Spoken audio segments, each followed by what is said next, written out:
एक मिनट वहीं चलते हैं वो कार्यक्रम।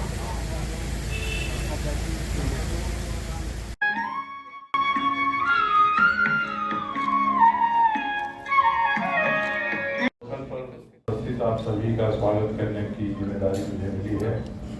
मैं तहे दिल से आप सभी का स्वागत करता हूं।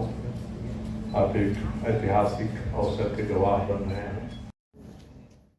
और साथ ही पत्रकार मित्रों की एक बड़ी टोली भी यहाँ उपस्थित है।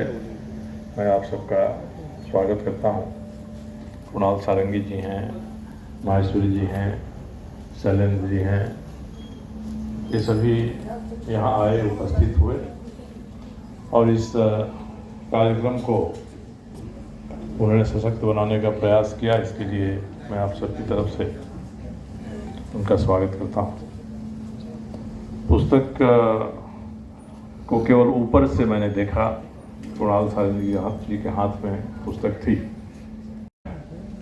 मुझे लगा था कि पुस्तक में थोड़ा और अधिक पृष्ठ होंगे, परंतु जैसे गागर में सागर भरने की बात कही जाती है, संभवतः उसी नियत से रामधारी जी ने अपनी इस पुस्तक को आकार दिया है। हम सभी इस पुस्तक को पढ़ेंगे।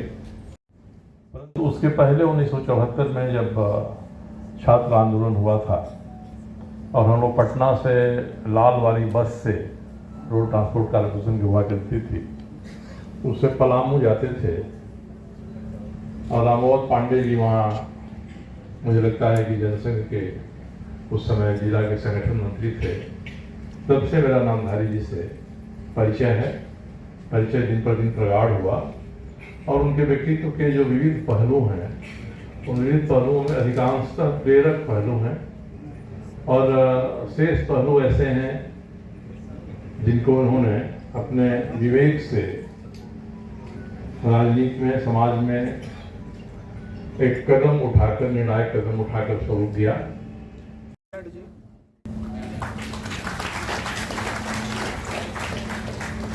प्रतीक सिंह भी भेंट करेंगे आयोजन समिति की ओर से।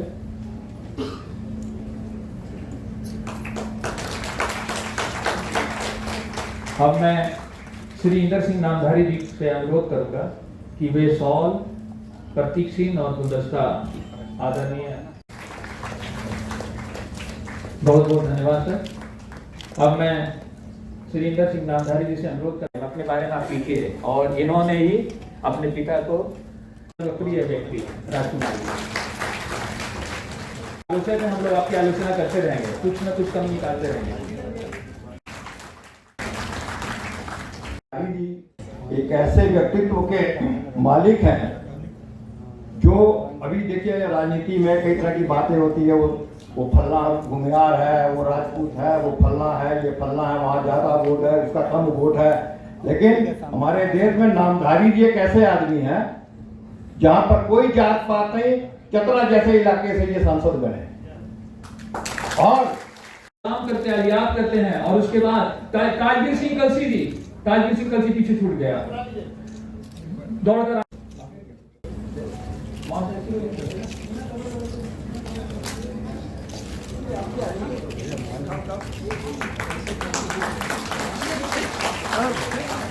संजय जी। और मेरे दिल में ये बात थी कि बिहार का ये हिस्सा, दक्षिण का हिस्सा अगर कहीं अलग राज्य बन गया तो हिंदुस्तान ही दुनिया का एक आदर्श। आप जल्दी आइए।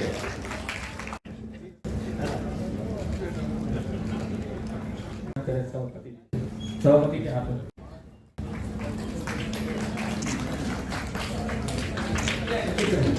फोटो कहाँ था? सभागार में उपस्थित सबको मेरा जोहार और नमस्कार। आदरणीय श्री इंदर सिंह नामधारी जी,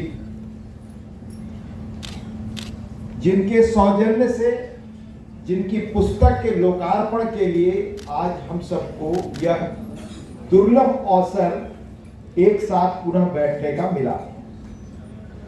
हम सबके लिए सम्माननीय विधायक माननीय भाई सरजू राय जी,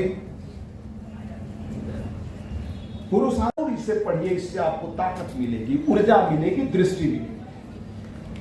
मैं बताना चाहूंगा।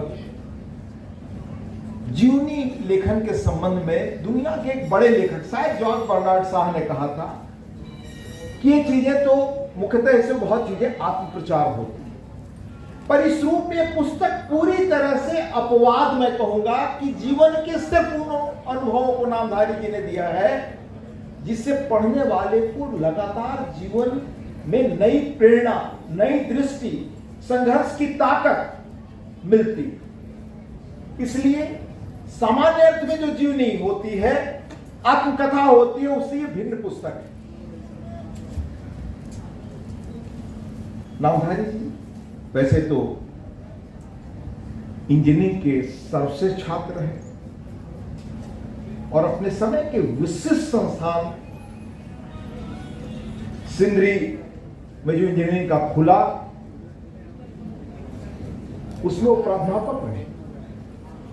तो इंजीनियरिंग के छात्र तो रहे, लेकिन साहित्य, कविता से लेकर सभी चीजों का जो अनुभव उनका इतना व्यापक है, वह मूलतः सृजनात्मक है और वो सृजन आपको जीवन में हर अवसर पर कैसे ताकत, दृष्टि और नए कदम उठाने का साहस देता है, यह आपको जानना हो तो इस पुस्तक से आप जाने। आप जानते हैं झारखंड में हम लोगों को कहते थे कि वो इंसाइक्लोपीडिया, घटनाओं की इतनी बारीक जानकारी, विस्तृत जानकारी, चलते फिरते ज्ञान और कोष का पिटारा उन्हें हम लोग कहा करते थे। कुशल और प्रभावी वक्ता के रूप में हम उन्हें जानते ही हैं, पर शासन और प्रशासन में भी उनकी जो कुशलता रही है वह अद्भुत है। खोजिया में और किन परिस्थितियों में रहते हैं, बड़ा मार्मिक उसका वर्णन है। अगर आप पढ़ें तो उनका नाम कैसे इंद्र पड़ा है। जिस रात वो पैदा हुए उस रात बरसात का वर्णन आप पढ़ें तो वो अद्भुत था, इसलिए उनकी मां द्रौपदी देवी ने उनका नाम इंद्र रखा। उन्होंने बहुत, तो नामधारी जी कितने सरस व्यक्ति भी हैं, इसका मैं एक उदाहरण आपको बताऊं। वो पंक्ति है, सुए वे चिरे वालिया मैं कहनी हां, कर छतरी दी छावा मैं छावे बहनी हां। आप समझ गए होंगे। एक प्रेमिका अपने लाल रंग की पगड़ी पहने प्रेमी से छतरी लाने का आग्रह कर रही है ताकि वो छाया में बैठ सके। और नामधारी जी की बिटिया, इन्होंने कहा कि जब अपनी जिंदगी नौसेरा से वो डाल्टनगंज पहुंच गए नियति के हाथ, तो गुरु नानक की वाणी याद आई, नथ खसम हथ किरत धक्के दे, जहां दाने तहां खाने नान का सच है। यानी प्रकृति मनुष्य को नकेल डालकर उस स्थान पर बरबस ले जाती है जहां उसके खाने के दाने बिखरे हों।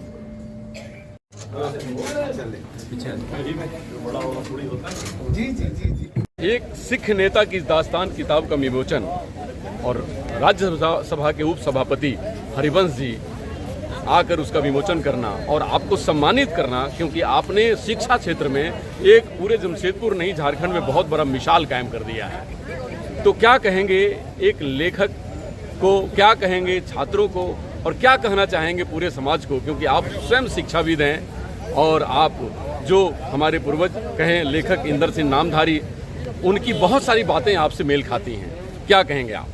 सबसे पहली बात कि इस धरती पे ऐसे महानुभावों का होना जो कि सक्रिय राजनीति में ऐसे लोग का, माने समाज को जिस तरीके से इन लोगों ने दिया है, वर्तमान राजनीति में देखा जाए तो उसका बहुत बड़ा अकाल पड़ता दिख रहा है। ऐसे शख्सियत की हमेशा ज़रूरत है। भगवान ऐसे राजनेताओं को समाज में दे ताकि लोकतंत्र सशक्त और सुशोभित सदैव होते रहे। और यहाँ तक आदरणीय इंदर सिंह नामधारी जी की बात है तो पूरे झारखंड को फक्र है कि आज ये झारखंड जो राज्य है, ये इसमें इनकी बहुत बनने में इनकी बहुत बड़ी भूमिका रही है। और सीधे सादगी के प्रतीक और विद्वता के ऐसे सपूत को हम लोग प्रणाम करते हैं। और इस ऐसे अवसर पे हम लोग अपने को गौरवान्वित भी महसूस करते हैं कि ऐसे शख्सियत से हम लोग का सम्मान मिल रहा है। धन्यवाद। मेरा नाम गुरदीप सिंह पप्पू, झारखंड सिख विकास मंच के मैं अध्यक्ष हूँ। और हम लोग, मैं ही नहीं, झारखंड वासी भी और जमशेदपुर वासी का सौभाग्य है कि नामधारी जी जैसे व्यक्तित्व की किताब का विमोचन यहाँ किया गया और उन्होंने पूरी इंडिया को छोड़ के पहला जमशेदपुर को चुना, तो हम लोग सबसे भाग्यशाली हैं। अच्छा, क्या वो किताब सभी लोगों को पढ़ना सभी लोगों को, सिखों को तो पढ़नी ही चाहिए और लोगों को भी पढ़नी चाहिए ताकि उनको पता चले कि इस किताब में क्या क्या है। धन्यवाद। और आमजनों को क्या लाभ होगा किताब को पढ़ने से? आम लोगों को लाभ होगा, युवा पीढ़ी को लाभ होगा, यंग को लाभ होगा, ये लोग राजनीति में कदम रखते हैं, ये सब सारा उनको भी। मतलब बहुत किस तरह से संघर्ष करके नामधारी जी कहाँ से चले और कहाँ तक पहुँचे हैं, ये सभी लोग को इसका लाभ लेना चाहिए। सर को क्या कहना चाहेंगे आज नामधारी इंदर सिंह नामधारी जी को, हरिवंश जी को, जो कि आए और आपके बुलावे पे आए और आपने कहा कार्यक्रम में और उन लोगों ने समय निकाला, तो उन सबों को क्या कहना? दोनों का, नामधारी जी का भी मैं बहुत बहुत धन्यवाद देता हूँ, तहे दिल से अपनी ओर से देता हूँ, जमशेदपुर वासियों की तरफ से देता हूँ, सिख समाज की तरफ से देता हूँ।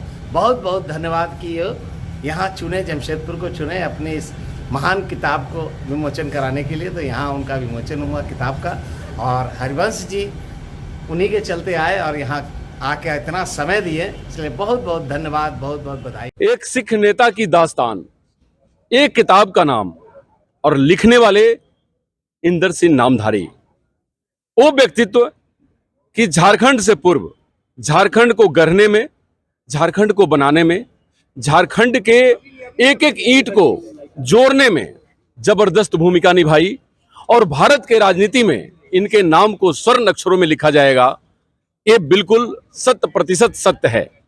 क्यों? क्योंकि इस दास्तान में जो किताब लिखी गई है, इस किताब का जो भूमिका लिखी है, अपने आप में बहुत बड़े शख्सियत, राज्यसभा के उप सभापति हरिवंश जी, प्रभात खबर के एडिटर इन चीफ रहे पूर्व में, और इनके पुराने मित्र, और कहे तो जब कभी वो पत्रकारिता में थे तब ये राजनेता, सक्सेसफुल राजनेता, और इनके लेखनी को और लेख को अपने अखबारों में वो छापते थे, और उससे मोटिवेशन युवाओं को मिलता था। तो उनका कहना है कि ये किताब युवा राजनेताओं को, युवाओं को प्रेरणा देगी, और ये युवा सेंट्रिक बुक लिखी गई है, युवाओं के लिए एक केंद्रित किताब है, और भारत के युवाओं को, झारखंड के युवाओं के दशा और दिशा तय करने वाली ये किताब है।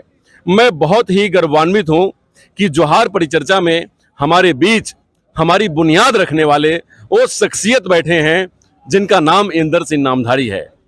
आयरन मैन, क्या क्या कहें, ह्यूमैनिटी का सबसे ऊंचा मिसाल, गुरु महाराज का दिया हुआ हम सबों के लिए बहुत बड़ा तोहफा, और इस संसार में मानवता की प्रतिमूर्ति। क्या कहें, जितना शब्द हो कम है, लेकिन क्या कहेंगे, युवाओं के ऊपर जो आपने बुक लिखी है, आज उसका विमोचन हुआ है। इस किताब के लिखने में क्या मन में भाव था सर, हमारे लाखों दर्शक जरूर जानना चाहेंगे। असल में राजनीति से संन्यास लेने के बाद मेरे दिल में एक भावना थी कि झारखंड को खास करके अलग प्रांत बनने के बाद जितना विकास होना चाहिए था उतना नहीं हो रहा है। मैं ये नहीं कहता कि विकास एकदम नहीं हो रहा है, लेकिन जो इच्छित था, जो अनुमान किया जाता था कि होगा विकास, उतना नहीं हुआ।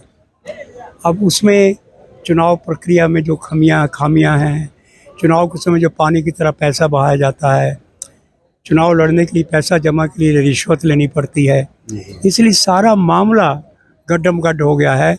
इसलिए मेरे दिल की ये आवाज़ थी कि कुछ मैं अपने जीवन में, क्योंकि जहाँ पर जात पात धर्म बहुत चीज़ें देखी जाती हैं, लेकिन जनता के लिए जब कोई समर्पित कर दे अपने आप को, तो जनता फिर इन सब चीज़ों को भूल जाती है। ये मेरे लिखने का कारण था कि अगर आप ईमानदारी के साथ जनता के पास जाएंगे तो जनता आपको ज़रूर पहचानेगी, लेकिन अगर आप पैसे के थ्रू चाहते हैं तब बात दूसरी है। इसलिए मैंने जो प्रैक्टिकल किया उसमें मुझे सफलता मिली।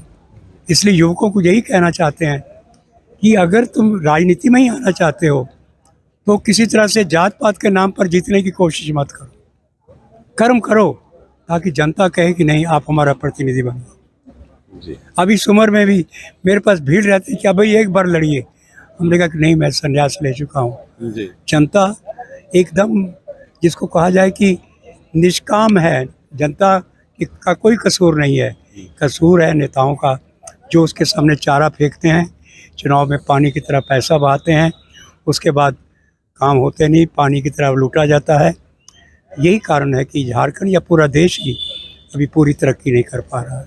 जी, बहुत बड़ी बात आपने, बहुत बड़ा विषय सर आपने उठाया है कि राजनीति से भ्रष्टाचार मुक्त राजनीति हो, क्योंकि आपके मित्रवत रहे अटल बिहारी वाजपेयी या मनमोहन सिंह जी, इन सब लोगों के मन में बड़ी भावना है कि भारत की राजनीति भ्रष्टाचार मुक्त हो, और उनकी वेदना कभी न कभी सामने प्रतिस्फुटित होती है। आपकी भी वेदना उसी में आई है। सर 1940 से जो जर्नी शुरुआत हुई, 1940 में आप अवतरित हुए और 1947 में भारत आज़ाद हुआ और 2000 में झारखंड राज्य का गठन हुआ। ये सब बड़ा एक संयोग है, और उस संयोग में आपकी बड़ी व्यक्तित्व रही है कि जमशेदपुर में आपने किताब का विमोचन किया है, और आपने अपने भाषण में भी उद्धृत किया है कि किताब का विमोचन इसलिए यहाँ पे किया जा रहा है क्योंकि आपने वाजपेयी जी को प्रेरणा दी थी, प्रेरित किया था कि आप अलग राज्य की आप यहाँ घोषणा कर ही दें। तो अपने आप में एक बहुत बड़ी बात है। तो इस बात को लेकर इंडिया टीवी ऑनलाइन साधुवाद देती है पूरे झारखंड के करोड़ों जनता की तरफ से, क्योंकि आप न होते तो काश हमारा राज्य अलग ना होता। ये बहुत बड़ी बात है।